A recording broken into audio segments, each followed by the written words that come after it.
Oops. Sorry about that. All right, we're live. What's going on, guys? How you doing? I know it's been a little while since I've been putting these live streams up. Like I said, I've been busy, post Halloween stuff, and obviously now we're around the holiday season. Where a lot more games are coming out for the remainder of the year. Sorry about the train noise in the background if you hear that. I live right by a train track, so um, but I'm using a video broadcast, so it's supposed to block a lot of that noise, that has that noise canceling stuff out. So hopefully you don't hear too much of that in the background. But yeah, I just wanted to, and then in the background you see me playing Microsoft Flight Simulator. It's been a while since I played that. That's my Zen game after playing like all these shooter games, adventure games, hack and slash, core hardcore games, things like that. Even indie games and whatnot. So I kind of like this is my game like where I kind of sit back and relax and just enjoy the zen of it and everything. And I love what the what the simulator does. Obviously, we know Microsoft Flight Simulator. If you haven't had a brief update on that, it predates the very first Windows. It's been training. It's been teaching how. It's been teaching commercial and small airplane pilots for decades. They just celebrated their 40th anniversary a couple years back, I want to say or so. Um, I think they're going on like 40, 43, 44 soon, whatnot. Um, so yeah, so it's been around for a good while. And it teaches if people get their I don't know if I'm using the right terminology, like the air time, the air miles, whatever you want to call it, basically to get their pilot license and whatnot. A lot of jet fighters, military guys use the simulator, everything like that. You see the beautiful landscapes. I'm flying through different areas, so many different places you can fly through and everything real time. It's using Microsoft Azure, AI, and Bing Maps coupled with Google Maps as well to give you like real time, real locations and stuff and updated maps and everything like that, right? Names of buildings, stadiums, street names, all that stuff like that. Real time traffic type of deal and all that. Weather as you can see and whatnot as well. Um, I had this like I put this on the NVIDIA. So this is optimized right now for my laptop. When I turned I had it to like where it's like everything was originally on medium, but I was able to go to the NVIDIA app that obviously optimizes your games and crank it up a couple notches more, so where it's a lot of the textures and everything like that a little more higher than normal. But this is a very demanding game, so I'm even like 4090s and 5090s. When you have everything cranked up to the highest point, it's you're still going to be sitting around like 60, maybe 70 frames, and whatnot. This is actually running. Excuse me. I was checking the frame rate on my game bar. I was happy to see that once I optimized it, I was still getting 70 to 80 frames out of this, so that's pretty cool. Um, a couple frame drops here and there, obviously, but it's like it was steadily between like I think only a couple times when I was playing it. Recently, it was like dropped down to like 65 frames at certain points, and one of the other maps and stuff. But normally it was staying like in this map right here, which is surprising because there's a lot of stuff going on. Obviously, New York City is massive. I've been there quite a few times my whole lifetime and everything. Beautiful place to go visit and like fun place to go to and whatnot as well. Obviously, I live in upstate New York in Plattsburgh, New York, so it's like not even a 5, 6 hour drive if that, depending on how the weather, the traffic and whatnot. It is not even that far of a drive anyway. So, um, but yeah, but yeah, it was in between like 70, 80 frames. But yeah, this simulator has and continues to allow people to get their piloting license and whatnot, whether it be from small private jets or planes to big commercial airliners like 737s and U.S. Airways or American Airlines, things like that, whatnot. And a lot of people like in the military sector use this for training people as well for virtually get ready to fly, F-16s, things like that, military jets and whatnot. So really, it's a really beautiful game. It's amazing, as you can tell. Scenery is amazing. It's just very relaxing to play and stuff like that. So highly recommend it. Especially some of y'all that play I grind a ton of Diablo 4 and whatnot, and sometimes I just got to take a break from that and just focus to play this right here, and like it just relaxes me so much. I don't know if you other some of you guys out there that have that situation that you like to play the games that relax you for after a while for playing like a lot of From Software games. Obviously, a lot of dudes I'm pretty sure like to have a Zen game like this just to kind of kick back and relax after fighting like God knows how many bosses and whatnot and enemies and those From Software Souls like games. So, but anyway, A couple things I wanted to just talk about briefly and whatnot. I know it's like kind of old news at this time, but I just want to talk about it on this channel as well. So we know at the Halo National Championships last month took place. We saw Halo Campaign Evolve, which is the new remake of Halo Combat Evolved in Unreal 5 engine with new features and enemies and things like that. Other new new like maps and things like that. Well, story mode and stuff like that, like additional things they added to the story mode, right? That they didn't have in the original one. And yes, it's coming to PlayStation 5 for the first time as well. I said this in my couple of podcasts a while ago. Microsoft, after they bought Activision Blizzard King, they're like, hey, we make tons of money from our 800 billion plus PC gamers out there. Um, whether they buy it on our storefront, play on Game Pass, Steam, Epic Game Store, GOG Games, whatever it is, Battle.net, and all that. All those avenues there where you can play all Microsoft's first party games and stuff. And Xbox Play Anywhere is a big, massive thing next to Game Pass, coupled with Game Pass and cloud gaming, obviously. They have over 3 billion plus people and devices playing Xbox games and loving it. Whether you buy a next gen Xbox, whether we buy the next gen Xbox PC hybrid or buy a PC, you have a cloud streaming device, or you have a handheld and whatnot, or a PlayStation 5. And there's some games, not all games, but there's some games coming to Nintendo Switch 2 for Nintendo Switch 2 owners out there. I know Indiana Jones next year is a big deal for that platform. Obviously, I could see them doing like Age of Empires coming over there because that could play fine on those on that smaller device. Maybe a few other games like that. I'm not sure if we ever see like a Forza Horizon 6 or something like that, or Forza Horizon 5 even on the Switch 2. I don't know how that would play, but then again, you have some masterminds over there who know how to port those things to those smaller, lower end devices. So we'll see what happens there. But Microsoft said, hey, we have made tons of money off of our customers already, and then some. Let's uh, let's make some money off the Nintendo gamers, some of the Nintendo gamers, and submit the PlayStation gamers. So I mean, that's this Microsoft's changed the game for the better because gaming's meant for everybody. And no longer are the days of locked to a box because that doesn't sell. That it's a business. You want to make. It's all about making the most money and selling the most of the product that you make and whatnot. And that's that's business in general. Giving everybody access to it, consumer friendly, everything like that. So hats off to Microsoft for doing that. Excited for PlayStation gamers if the former Xbox people, or if they own both consoles, both systems, whatever, if you will, or PC, they already know what's up. For anybody who hasn't played Halo on the PlayStation side of things, you're gonna have a great time with it. It's amazing, and obviously we know that eventually the multiplayer or the next installment of Halo, whatever they do with the multiplayer side of things, that'll be coming to PlayStation as well to cross over with Xbox and PC guys and stuff like that. So it's a really fun time. Amazing stuff. Game modes, plenty of stuff. Um, and I'm pretty sure they'll give you guys Forge over there on the PlayStation side of things, which will be amazing because you can create your own maps and stuff. We'd like to see your guys' idea as well. We've seen tons of Xbox and PC guys create so many amazing things, and the developers themselves. There's just so many maps and content stuff for Halo Infinite, for instance, that's free to play. So, and the next gen Xbox PC hybrid, as I segue into that, is a full next gen PC with an Xbox logo on it. That's just where the game industry is going, plain and simple. You saw just Sony just now saying they're making a PlayStation PC uh, storefront and whatnot for themselves, as with themselves too, because they know that they got to make money. And I hate to say it, some PlayStation gamers who want to play the console war thing, which I mean that stuff's getting squashed left, right, and center all the time by Microsoft and other developers and stuff. Just enjoy games, guys. It's video games. It's not lifers like crazy stuff that oh my goodness we have to have that. No, there's no tribalism, none of that stuff. You play it on what the hell you want to play. That's the facts about that right there. Um, I enjoy Xbox. I enjoy PC. I tick around the cloud a little bit, but I'm back on PC and stuff, and I'm definitely getting the next gen Xbox PC hybrid. Whether that be the one next year from one of the third party Windows makers first, or the Xbox One in 2027 with all their other third party partners. Either way, I'm getting that one for the living room area, right?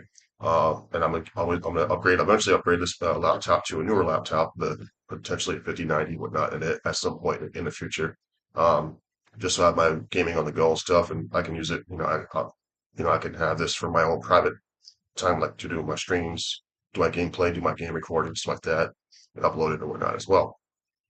The Xbox PC hybrid, I can do the same thing. It's a full on next gen Xbox. It's a full on next gen PC with an Xbox logo on it with the fact that you can switch between your desktop mode, Windows desktop mode, which would more likely be Windows 12 at the time, or have it your full screen mode. Like you do with the ROG Xbox Ally X and Ally handhelds that just came out.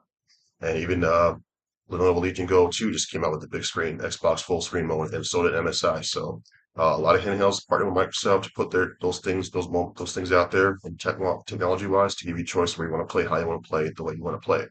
That's the point. Um, with that said, um, Microsoft has changed the game drastically, as we already know, and this is about almost a year now since they've done this.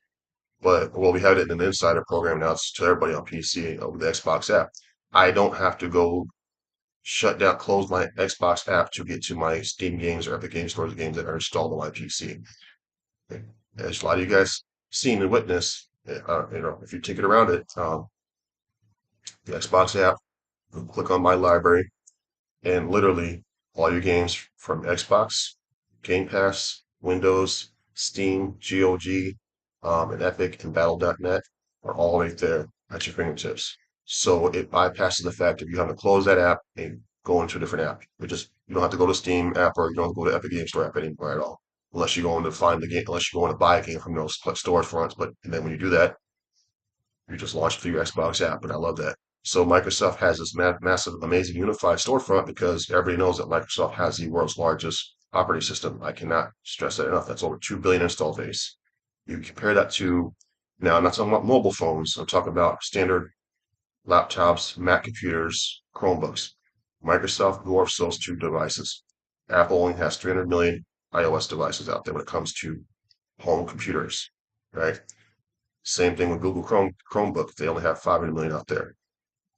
When it comes to mobile, we already know that there's about a billion plus Android devices and a billion plus iOS devices. But that's different. That's not home computer stuff. And the apps that you have on your phone are stripped down versions of what you get for like the web, if you want a full on experience website, desktop version of whatever site or app that is. You know what I mean?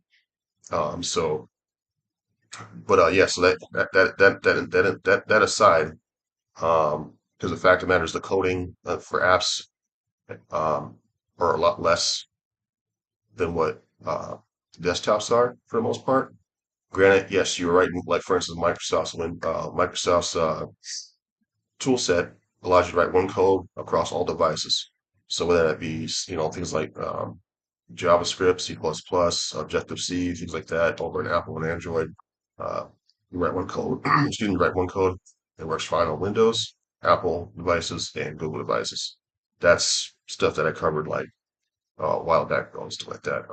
And I've already talked about that with personally and with friends and stuff like that years ago, not to explain them how that stuff works. But anyway, that aside, they just changed the game for the long run, and it makes sense because the whole model, they have a lot of models. Their whole model right now is like when everybody plays, we all win, and any place is a great place to play. They have the whole good luck, have fun thing uh, and whatnot. Whether and letting them know that hey, we're changing the game. Microsoft and Apple just hit in their stock markets not too long ago the $4 trillion market stuff. So they're both $4 trillion companies, and Microsoft, Apple, and Nvidia, who uses a lot of Microsoft's product, those tool sets and things like that, and patented technologies like the NPU chipset and HPU chipset, holographic processing unit, and neural processing unit, and other things like AI, Azure services like that, along with NVIDIA's own proprietary stuff that Microsoft also uses as well.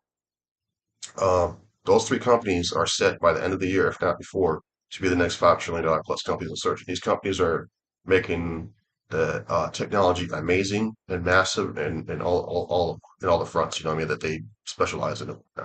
Microsoft's an open source software services cybersecurity company first. They have great devices, they have great innovations, tool sets, developer tools, everything like that across the board. You name it, Microsoft has it, and they create it for their creators. They create it for their third-party partners, their own developers, things like that. Um, what I love about it is that they literally just they're partnered with like they're making all these OEM devices for like getting back to the gaming side of things. And again, you saw a lot of other podcasts talk about these things. What I'm excited for is, for instance, like the wearables technology. You saw the MetaQuest glasses that just came out. Long before that, and this company's really great at it, is Rogaine. Look them up. They got some really cool stuff. Um, Oakley's and Ray-Bans. All those smart big screen modes. You can connect your Xbox controller via Bluetooth. Those are additional OEM devices. Now I'm pretty sure Apple TV devices, Roku TV devices are coming and going to be announced next as the next additional devices to Xbox Cloud Gaming. Because right now you have over two to 300 million Amazon Fire Sticks in TVs that have Xbox Cloud Gaming built into it now. You have over all the Samsung TVs, LG TVs now. Um, Obviously, all the mobile phones and everything like that, and I mean plenty of other things. And you can still do cloud gaming on your console or PC. Try a game out, check it out. While you're playing on the cloud and streaming it, you can actually it'll ask you, do you want to install this game now? You can install it while you're playing on the cloud and stuff like that. And by the time you're done playing on that session, you can just jump into it natively on your hardware. So a lot of cool things like that. I love that. And I know the other thing to talking about Game Pass, people are like, hey, Game Pass $30, a month.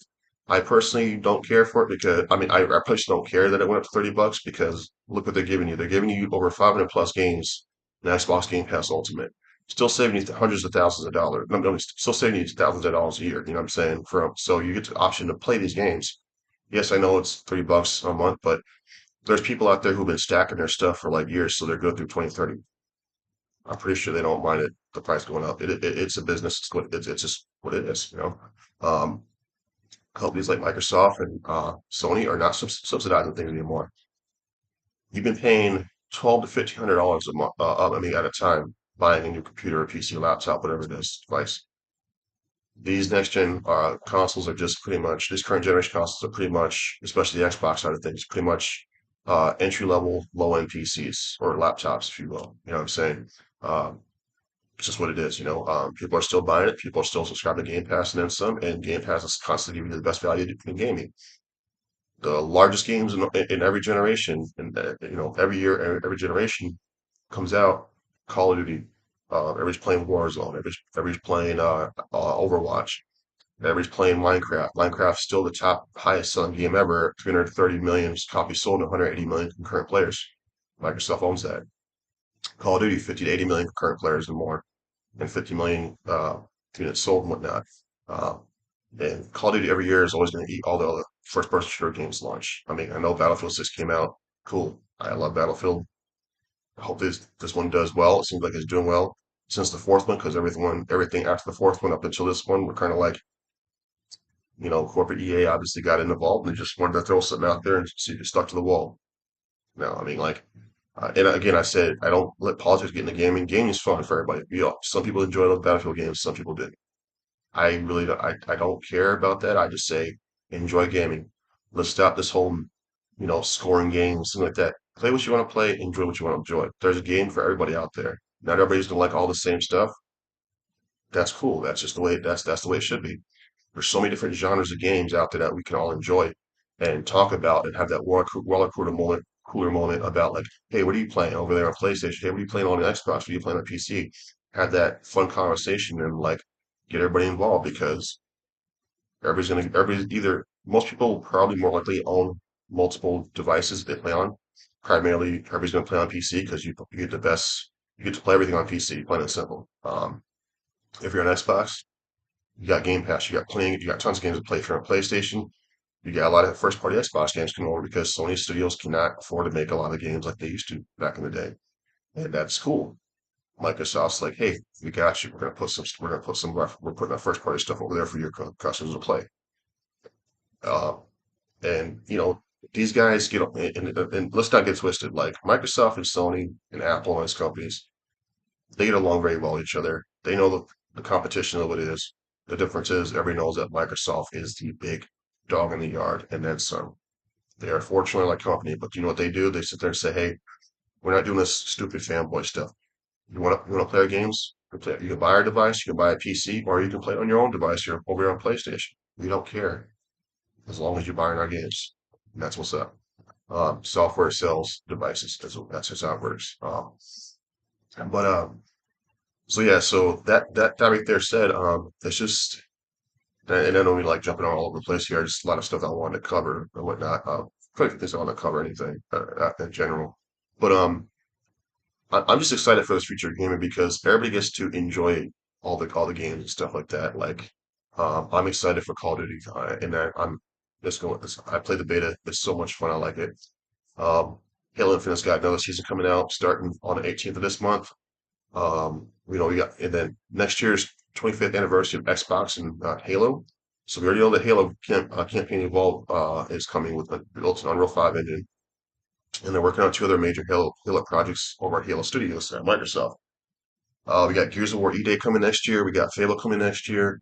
We've got Forza Horizon 6 coming next year, where they're based in all the locales and biomes are going to be based in Japan. And I know a lot of people are excited for that, especially with all the skin details and cars and with the anime. I imagine we're going to get like a lot of ton of like anime skins and stuff like that, and the cool lights art of the cars and everything like that, and a lot of drifting tournaments and whatnot.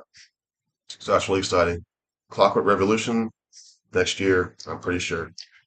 State of Decay 3 next year, more than likely. Blade, Microsoft's license and Microsoft licensed and got the licensing and is building a Blade game through Arcane Leon, who did all the amazing Dishonored games. So that's going to be cool to watch to see when it comes out. And that's a third person, over the shoulder kind of action hack and slash type of game, I'd imagine, with some stealth elements in there, is what I'm understanding when they first talked about it when they announced it a couple years back at the Game Awards and whatnot. We might even see an updated gameplay trailer for it next month at the Game Awards. So keep an eye out for that stuff. Microsoft's gonna have a big presence at the Game Awards this year and then some because a lot of stuff's coming out next year. They launched. Nobody in history, no publisher has ever launched 12 games in a year, and Microsoft did that this year. They are definitely going to more likely, like they did in 2020 or 2021, it was, get Publisher of the Year award once again. And some of their games, maybe one or two of their first party games, uh, is up for grabs for Game of the Year. I heard a lot of things like people are saying, "Hey, Outer Worlds 2, amazing. Avowed, obviously amazing. I know Indiana Jones is already out there, but it's on PlayStation now, as well. So, Keeper is amazing game. People love that. Ninja Gaiden 4, love it. So there's a lot of first party published games that Microsoft did. Ninja Gaiden 4 is a it is a first party published game because Microsoft published Ninja Gaiden 4.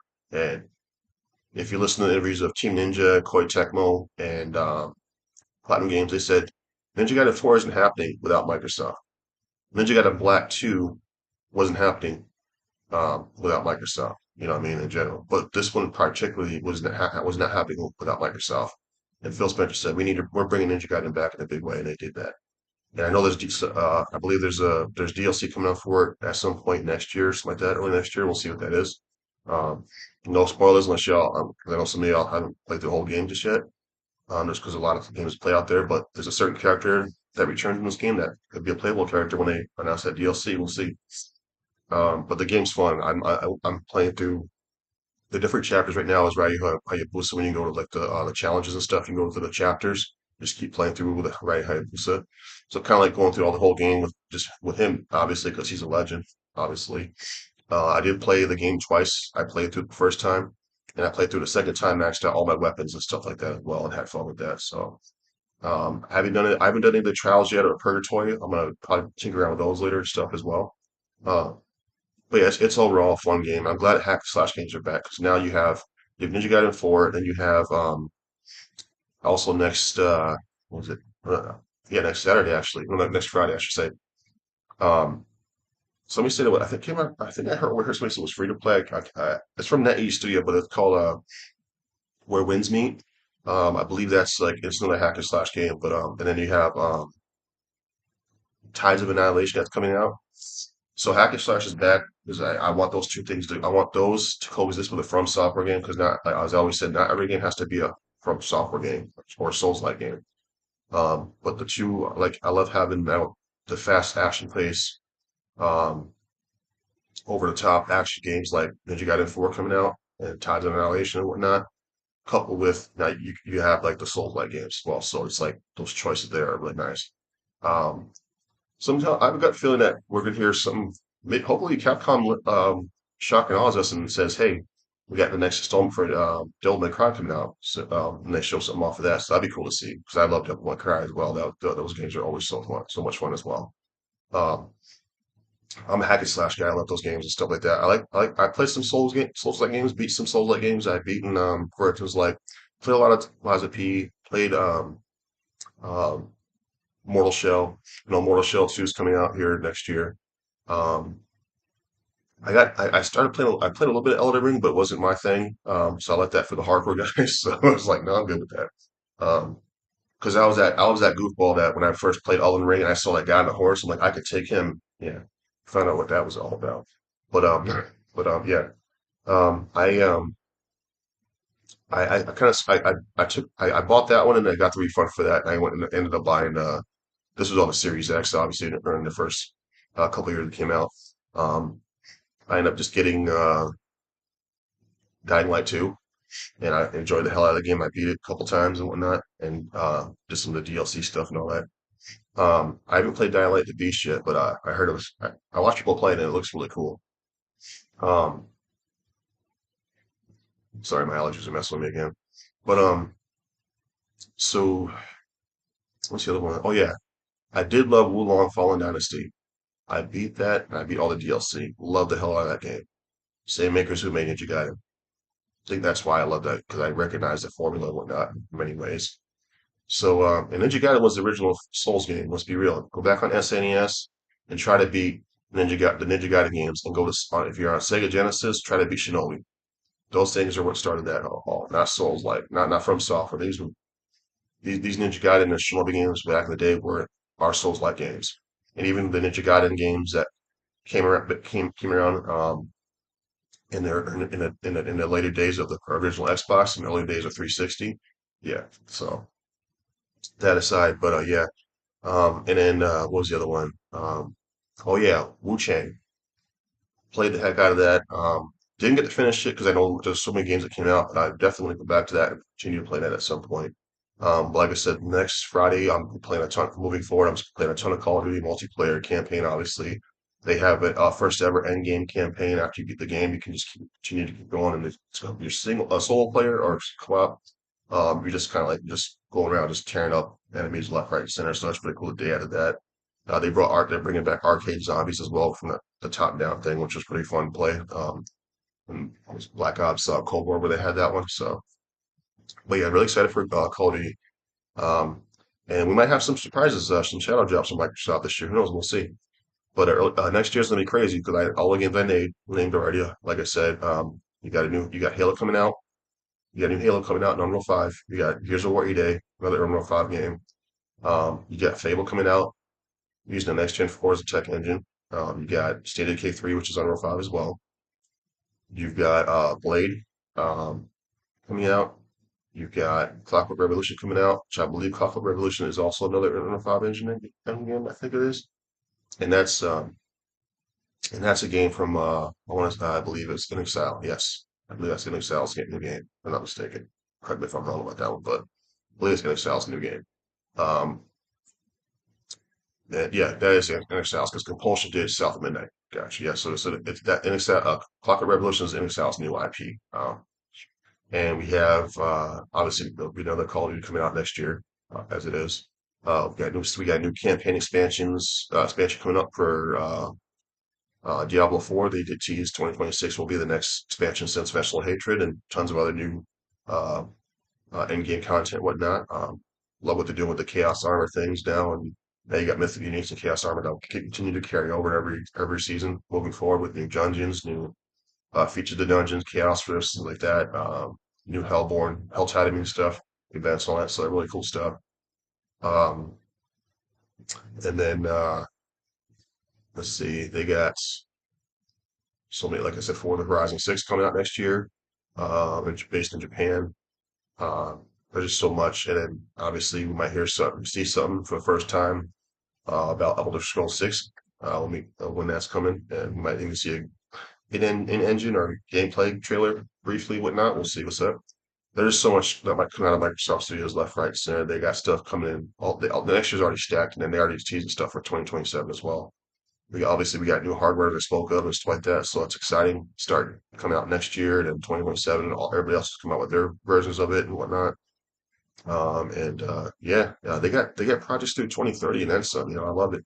So um, but I'm gonna end it on that note and just say, hey, let's just get excited for all the games we're getting from Microsoft, Nintendo, Sony, Embracer Group, uh, companies like Tencent, even all the 40,000 plus ID Xbox studios that are making these amazing big AA, AAA size indie games using a lot of these next gen mechanics is amazing, and Microsoft continues to help all 40,000 studios across the board all together generate billions of dollars. Solo studios continue to grow and make bigger games. And some of them are doing that. Some of them actually upgraded to being a AA, AAA size studio, making new big AAA games and stuff. So it's amazing time to be a gamer. There's plenty. It's a 500 plus $1 billion industry and surging. And Microsoft's changed the game for the better, putting multi games on multiple platforms, and now all the other companies are following suit as well because it is a business at the end of the day. So um, let's just enjoy. Let's enjoy gaming as it's meant to be and have fun with it. And Um, hope you guys enjoy the rest of your weekend. I'm gonna go finish watching some more college football. Get ready for my LSU Tigers to take on the annual November game that we all love to watch in college football, LSU versus Alabama. So, go Tigers. So, but yeah, definitely. I'll be trying to get back on the cadence of doing more Saturday live streams and trying to just tighten things up with that. But I'm not gonna do. I don't do, as you can tell, I don't do anything that's scripted or stuff. I remember I have a great memory of what's going on in the news. I've always got finger on the pulse and stuff like that. Um, and just I have friends, who came down from Microsoft to help us out during Hurricane Katrina when we were rebuilding when I was a site leader. And I still stay in touch with some of those guys that and some of them that are even like some of them that are retired, but they still, visit their former coworkers or whatnot, their friends that were at Microsoft campus there in Redmond, Washington. There's some people who I know that are still there, kind of, with the engineering side of things, software developers, things like that. Kind of, I don't put their names out there, and I don't talk about what they tell me about, but there's a lot of cool things that they're coming out with that they kind of hinted at me, and also like I've seen as well, and just really cool stuff to get excited for. So I'm really excited for the future of gaming, and I'm excited for all the studios all the Microsoft studios that are giving us these wonderful, amazing games and stuff like that, and teasing some cool stuff that's coming up. And yeah, man, it's exciting as gaming meant to be. Gaming meant to be fun, and that's what it is. And I always say my biggest thing is I always say this: gaming meant to be one thing only: fun and not political. Play what you want to play, where you want to play it, and just have fun with what you do and what you're playing. So, plenty of games out there to play, especially obviously all the first party games from Microsoft Studios that are going multi-plat. We all get to enjoy them on all of our devices: Xbox, PC, PlayStation, and some of the games will be on Nintendo. And obviously, you got a cloud streaming device. That's how you want to play, or a handheld device. You got that now too as well. There's tons more of Windows OEM devices coming in the near future. So thank you guys for watching my channel, and yeah, man, just keep coming back for more content and whatnot. And like I said, it's still in its infancy. Just working on more and more content and keeping it going as best I can. So, I am always loving this virtual background that NVIDIA broadcast lets me have and stuff like that. Just putting gameplay in the background. I don't have to buy a green screen. It's just all virtually AI driven and stuff like that. So stuff too. So thank you guys. Enjoy the rest.